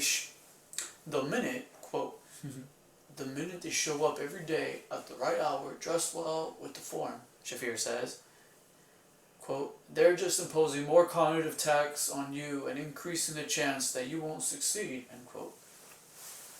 The expense of communicating to the program and the time to Commuting! Oh, the expense of commuting to the program and the time it took up eventually took its toll on Berea. She dropped out. But her time on cash assistance left a big footprint in her life. Just a few months ago, she learned she'd been accused of concealing funds, a crime she can go to jail for, damn. The charge is that Maria had to report some unemployment benefits she got in while she was on cash assistance. The funds in question are a little over $1,000. Thinking back on it now, Berea feels like if she just had that mental space and time to research all the options and what they'd lead to, she would never have signed up for the welfare in the first place. So what can millions of people like Berea do to alleviate bandwidth poverty? Shafir says that for start, policymakers can ease the cognitive burden of people who are financially strapped by simplifying the complicated forms and extensive bureaucratic requirements that make it hard to access public assistance. This is the opposite of a cognitive tax, what Shafir calls a cognitive gift. And Berea has gotten pretty good at giving herself cognitive gifts. A few moments of quiet out on the dock at her job, waitressing at a private yacht club in the Bronx, or a cheeseburger and a milkshake when she's feeling extra stressed. That sounds good to me. Yeah. Dr. Shafir says these kind of mental breaks are more important than they might seem. Quote, when you're struggling, poor, a lot of the days is not so much fun, and people fail to appreciate the fact that when I buy myself a big ice cream or a small gift, end quote, something, he says, many people criticize the poor for doing. Quote, I'm giving myself a nice minute after a complicated week, which is a good thing to do, end quote. For Berea, the ultimate cognitive gift is a day away from appointments and obligations, playing at the beach with her daughter Fallon. Quote, having children is the ultimate collection of wonderful, satisfying minutes and warmth and love in your life, Shafir says. So that can be an enormous boost. It doesn't make her juggling easier. In fact, there's every reason to believe her juggling has gotten much more complicated. But it does give you some meaning, which is what we're all here for, in some sense. So that's what I was talking about. Okay. The bandwidth. Yeah. Cognitive tax. So we only have so much space in our head to think about certain things. But think about like let's say you have a storage, you're like one of those storages you pay for, and every time you think about something, you put something inside the storage. So, but when somebody is constantly thinking about how am I going to make it, they're constantly filling up that storage. So they can only think about the moment. They can't think about the future or whatever. Not because they don't want to, but because they filled up that space already in your head. See what I'm saying? Yeah. But if you relieve the like Dr. Shafir calls a cognitive gift, if you take moments to relieve some of that stuff, then now you have that space for your mind to think about other things. So now you can think about, I don't know, whatever you want, like things that would help your life, your future, where you want. But if you're always struggling and you're constantly getting a cognitive tax that's high, you're constantly filling up that space with like, how am I gonna make it? Where's this money going? Where's this money? And that I definitely agree with what he's saying. Because when you're struggling and you're constantly thinking about like survival, that's how I feel. Like, okay, so now I got this paycheck. Okay, how am I gonna make it to the next paycheck? Like, am I gonna make it? How am I gonna make it? Like, you start thinking about strategies of how you can make it. But I'm not thinking about like other things, like where should I be in my future? What other jobs I need to do? You know, it's not because I don't want to think long term. It's the fact that I don't have the capacity or the bandwidth to actually do that. From what I understand. Yeah. Man. Cognitive limited bandwidth. Yeah. And I'm gonna have to listen to this podcast again because there's a lot of stuff. Yeah, we actually touched a lot of good subjects. Yeah. Yeah, the relationships, school, mental, like, man, it's good. This is what I was trying to say. I guess this is what I was trying to say. I understand. Yeah, when you're always thinking about like how you're gonna survive, you don't have the like capacity to think about other stuff. Man, I hope there's a small crack of future in there that opens up slowly. Yes. That's a lot. That's a lot to do. Yeah, I understand what Maria's. I mean, I understand. I don't understand her. I understand her situation, and I can relate to her situation by, like what I was telling you earlier. You know how I'm like, that's kind of how I feel. It's like a. Sometimes it feels like an overwhelming like. Man, I made it. How am I gonna make it? Like, things like that. Have you ever had that? Yeah, I never noticed it until I read or what it said like. Hold on, what is it? It was like.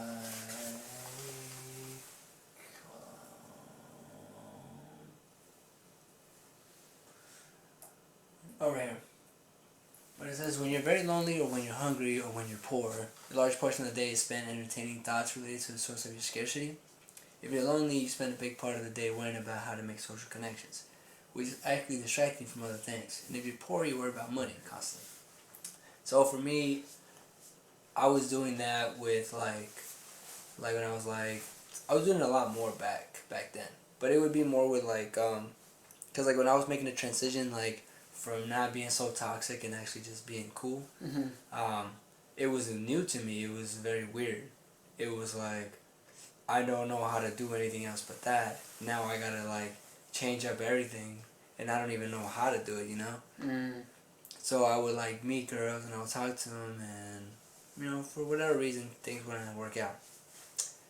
But as it kept happening, then I started feeling a little scared. Like, hold up, like what? I can't talk to a girl, or I'm nervous now, or you know, stuff like that. So I would constantly think about it over and over and over, and then where on there it said like, how like, how was it? Berea or? No, is Bria the chick? Berea's the woman that is barely sorry, making it. The mother, that was me. Yeah, Bria. Nah, you can tell. But nah, cause it's her story. Okay. But she was like just realizing like I had it. Anyways, it was just that. It was just like that. It goes like if she would have had more space, she would have like, or it goes like because of her being so less of it, she was like constantly thinking about Damn, I lost what I was gonna say. But anyways, are you trying to, are you like, she was saying like where she literally doesn't have the capacity to think about other things because she's constantly thinking about her survival, like that? No, it was the part where it goes like See if I can find it. I here. just had it.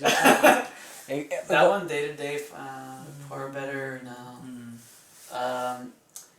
Shavir says that because constantly involving money problems takes up a huge amount of Maria's cognitive capacity and limited resource.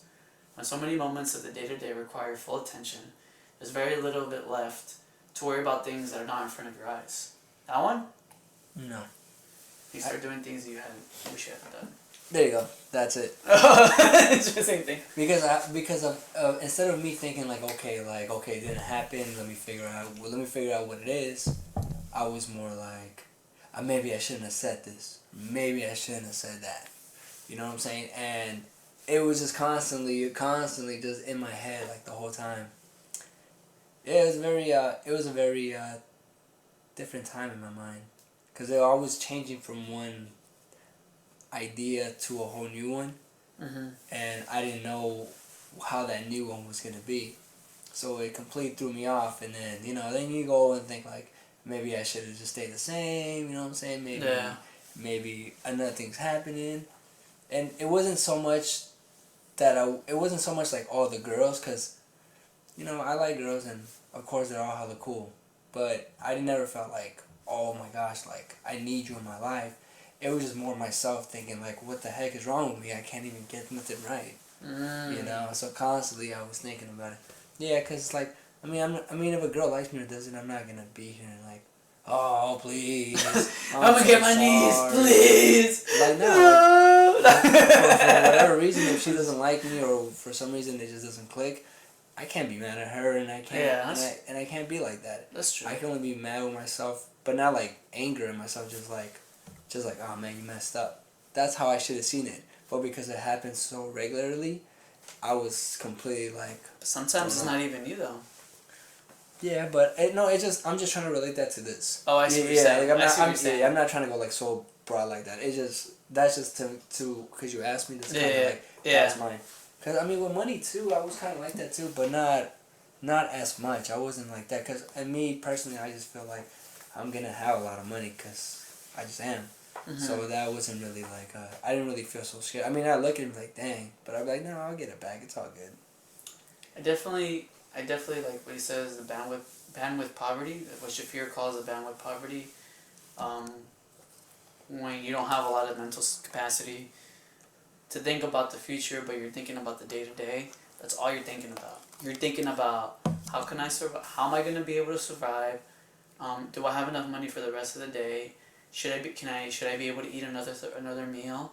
Is that money that I, or should I pay a bill? Or like, you're not thinking about how's my 401k doing? Like, should I move up the ladder? Anything like that. You're thinking like, damn, like my paycheck is kind of slim and got all these bills. Like, how the fuck am I going to make it? Yeah, I definitely understand that.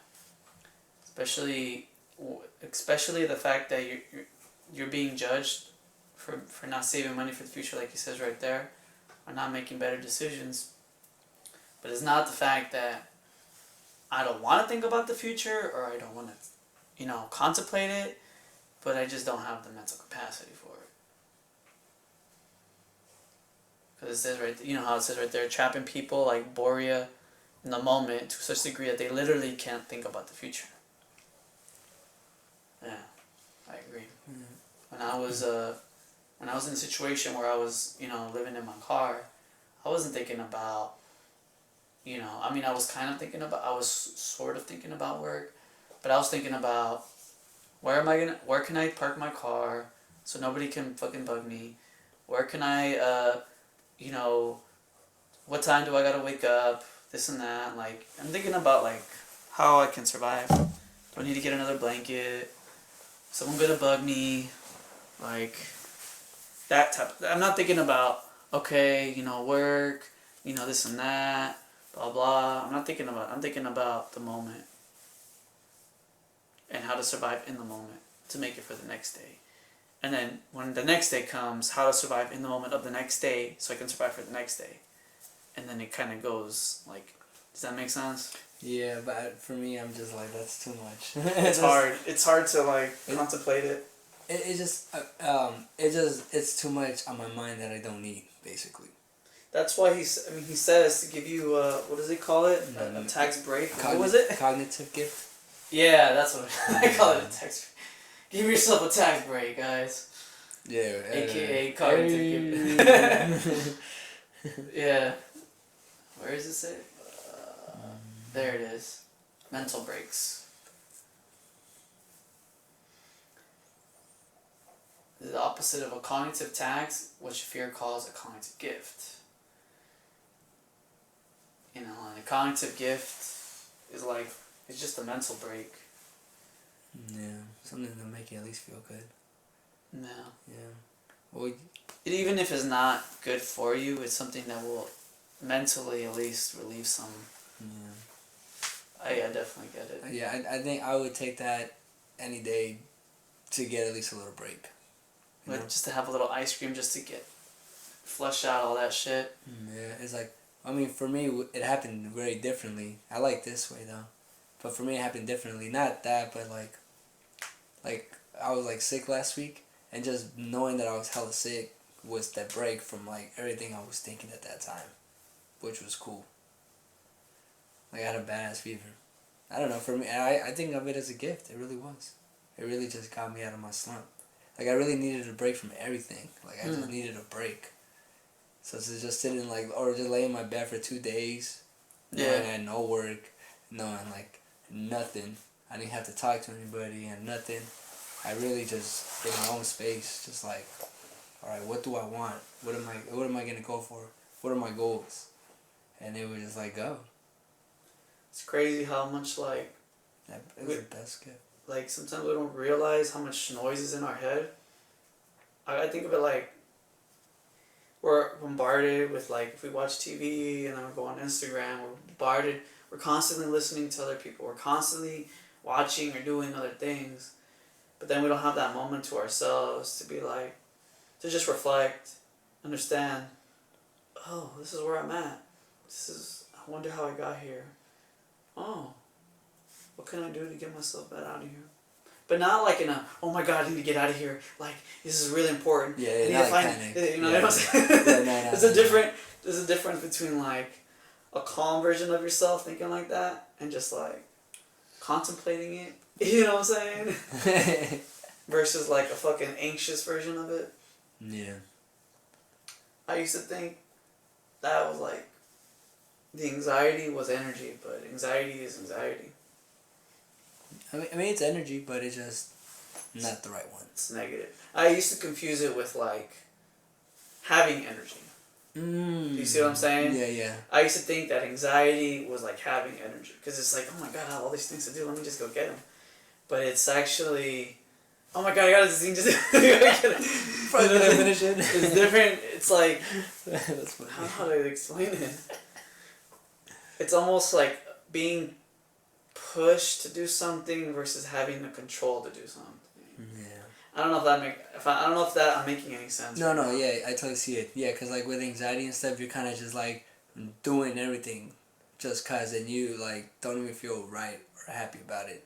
But with that control, you're calmly just doing whatever you need to get done. Yeah, you're focused, you're attentive. You're not worried. It's just like, all right, I need to get these done. That's it. Yeah, there's this. Yeah, exactly.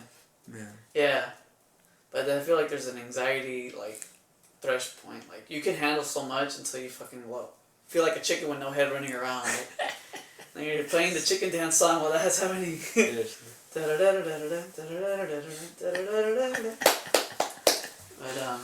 But yeah, Man. I feel like there's a difference between like having those calm moments, those moments where you're within yourself, than having like, oh my God, I gotta do this, I gotta do that,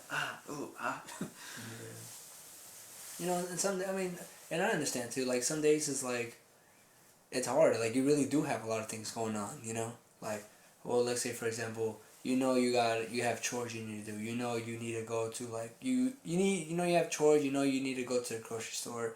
You know you need to like I don't know if you play sports or anything. Then you still have that on your mind. Oh, but then you still gotta reply to these emails or there's days too where there really is a lot of stuff you need to do.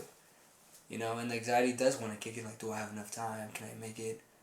But you just gotta try to figure out like how to not let it overwhelm you. Like you can have it a little bit, but don't let it overwhelm you to the point where then you're like, I don't even want to do nothing because it's just so much. Because it becomes like frustrating or like almost to the point where you're like, oh my god, I feel like There's days where I feel like oh my god, I gotta do this, I gotta do that, like. But what helps, I mean, this is just for me personally, is like, I know I have to do those things, but if I write it down, there's something about having a checklist and just crossing things that just make it, it's such a gratifying, grabbing a pen or a pencil and just marking a line over something I finished. There's almost like a satisfaction feeling, like a dopamine rush. That's sick. Where I cross something out and like, I got something done. I can continue. But it puts whatever's in my mind on paper, and then when I finish something, I finally get across that satisfying feeling of crossing something. I don't know if have you ever had experience with it? You know what I'm saying? Like yeah. I just don't write it down. I just like later, like at night, I reflect. Like, oh, what did I do to them? Like, dang, I did everything, or at least almost everything. I'm like, alright, cool. Yeah. I don't know. I think part of it is being lazy. Like for me, like I don't wanna write down what I need to do. Sometimes I'm like, I know it helps. I'll only do it when I go grocery shopping. I definitely write it because I always forget something. Yeah. I'm like, alright, I need to write this down. But most of the time, I don't write it. I'm just how lazy. I'm like, nah, I'll just do what I need to do. I just remember what I have to do. Yeah, and then so when I wake up, I'm like, okay, I gotta do this stuff. So I was like when I wake up, when I go to work, I have like basic tasks, and then I have the basic day-to-day tasks that I need to keep everything organized. I need to keep everything well stocked, and everything. And then I have like tasks that involve. How would I say tasks that are like variable. So if we get an event, by the way, I'm a catering assistant. So when we get a catering event, now I gotta do I gotta spend enough time on the basic task, and then contemplate about having enough time to do all the other tasks. So I have to like figure out, okay, so I gotta cut the fruit, I gotta make the spa water, okay, that's done. Oh, they ordered 60 cookies, okay, so now I gotta make, let's say, 30 chocolate chip, 10 macadamia, 10 oatmeal, and 10 something else. And then that's done. Oh, but then it's 60 people, so I gotta make sure there's enough forks, knives, and spoons. I gotta make sure there's plates. I gotta make sure that there's utensils. What else? Just like, but it helps to write things down, just cross them. Oh, that's cool. Yeah, for that, definitely. Because it's like you're getting bombarded with like tasks. Man. And you have a very limited amount of time, like 2 hours. Like sometimes I start at 6, and sometimes there's an event at 8. So I gotta cut the fruit, make the spa waters, make sandwiches every Monday. Gotta make sandwiches, gotta create salad. Okay, that's my basics. That's for the week. Now I gotta focus on another task, which is that has to be done before I do the next task, which is there's an event. Okay, so now I gotta worry about utensils, plates, tongs, setup, whether that means risers to put the plates over on it, things like that. And I gotta get all that ready before that time, and have to set it up before that time. So I'm trying to I guess a bit of it is time management. A bit of it is writing the tasks down, and that kind of helps. If I don't do that, I feel like a chicken with no head, just running around. I start a task here, then I gotta go start another task there, and then I'm not finishing anything because I start something and not complete something, and then I have 3 different half-assed tasks if I don't write it down. Because I'm thinking about, oh my god, this. Oh wait, that reminds me of this. Oh, now I gotta do this. And then I forget about my original task. Yeah. The kitchen can be very crazy. I hear you. We're not used to the kitchen. Dude. Shout out to my catering peoples out there. Hey! Dude. For real. Yeah. Like, you know, do you have your day-to-day task and then you have your variable task? Like at work? Yeah. Yeah. How do you manage that? Every day it's kind of on schedule. Like I know every day there's gonna be deliveries. I know what deliveries are gonna come in. I know like what sales reps are gonna come in that I need to talk to. So I know how they come every day. So I'm already like in In a groove? a system, yeah. And then if I ever want to do anything separately, like if I have enough time to do something like, I don't know, clean shelves or like restock some things or just clean up in the back, then I know to add that to my day because I have the extra time.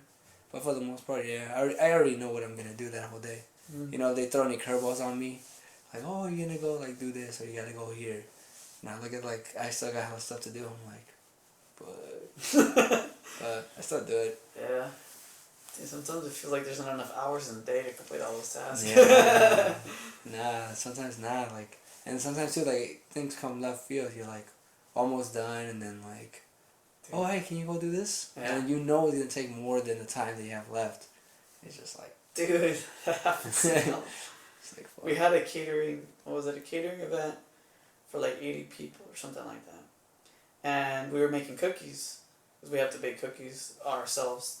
Me and like they hired temps, and it was coming down to the wire. Like the event was 9 o'clock, and we only made like 20 cookies, and it's like 8 o'clock. And each time you have to make like, you have to make a cookie. You can only make them 12 at a time, one, and you can only bake them for 8 minutes, and then flip them over and bake them for another 5 minutes. And like there's that happening, and then the chefs and the cooks are preparing for lunch, so there's limited amount of space to bake the cookies. And then we're coming down to the wire, and nobody made the cookies, and it's like, oh fuck, it's like 9:30, and we have to make like fucking 40 cookies. Oh crap! Because the other people weren't paying attention, or whatever. The other people that were temps weren't paying attention. I'm like, fuck. I'm like my eyes are open. I'm like, fuck. And I gotta go out there. I'm running around grabbing a pan sheet, and like figuring out. And then the baking sheets that we have, the long ones ran out, so I had to use the smaller ones. I had to come up with a fucking impromptu thing, put 4 small ones, and then I bake it or whatever. And then it turns out that there were 60 people. I made 12, 12 times, 12 times 5 is 60. And then it turns out that I made exactly 60, but where I put the cookies, when I put them in the oven, they were still soft, so when you try to lift them up, they would fall apart. Crap. And like 2 or 3 of them just fell apart on me. And I'm like, fuck, I only have 58 cookies or 57 cookies. And I'm trying to like, how to think about something, so I throw them in the refrigerator so I can get them cold, hard enough where I can take them off the plastic sheets. So I put them in for 10 minutes. I'm like, holy fuck, like this is happening. Then and that's half the battle, baking the cookies. You still gotta place them nice, decorate them with fruits and all that. So I'm like, fuck, we're coming down to the wire. It's like fucking, the event is 9 and it's like 8:50 fucking 6. Oh crap. And I'm like trying to get them out and like fucking put it on my cart and like decorate it real quick. I don't have time to make it look all nice. Just throw some fruit on there and just fucking go. Sometimes that happens, dude. Yeah, I hear you. Man. Crazy, dude. Man. Working in the kitchen it definitely tests your patience. Yeah. If you ever worked in the kitchen, dude. This food has a shelf life, then you gotta bake it, you gotta cook it. A lot of times, like 99.99999% of the time, the food that is ordered, we make it there the same day. Actually, 100% of the time. Oh, sorry. Yeah. The food that is there, we make it the same day. So, breakfast starts at 8. We have 2 hours to make, for the chef, to make the entire breakfast. And sometimes there's 2 or 3 stations. Not just one pan for one set of people, but sometimes it's 60 or 70 people we gotta make food. So you gotta make 2 or 3 sets of that, of one station, and that's just one part of that station. You know what I'm saying? Sometimes we gotta make chicken tikka masala, plus the rice, plus the fucking naan bread, and that's one station. Okay, now we gotta make this, and that for the next station. And definitely, yeah, you learn a lot. In the kitchen. Man, I think I'm ready to sign off. All right. Yeah. For sure. Well, everybody, Thank you guys. don't forget about your, what is it? Cognitive gift. Yeah. Give yourself a break from all that shit. Yeah, just a quick recap. Just if you're in a toxic relationship, get out. If you want to go to college, find the right one, or go for a right career or vocational. Yeah. And mentally, yeah, just give yourself some cognitive gifts if you're really stuck. And also know it's always a brighter day too. Don't forget about your future, definitely. Fuego is super blessed to be with my brother. Hell yeah, man. You see, he pretty much said it all. So I'm signing off here, Senor Smiley. Your boy Fuego Soul. We got to go. Comment down below. Oh! I said yo, yo, yo. Whoa, whoa, whoa. Thank you guys. Thank you so much for listening. Hell yeah. Thank you guys. You guys have a good night. Have a good weekend. Have a good life. And remember, drink water. And always smile.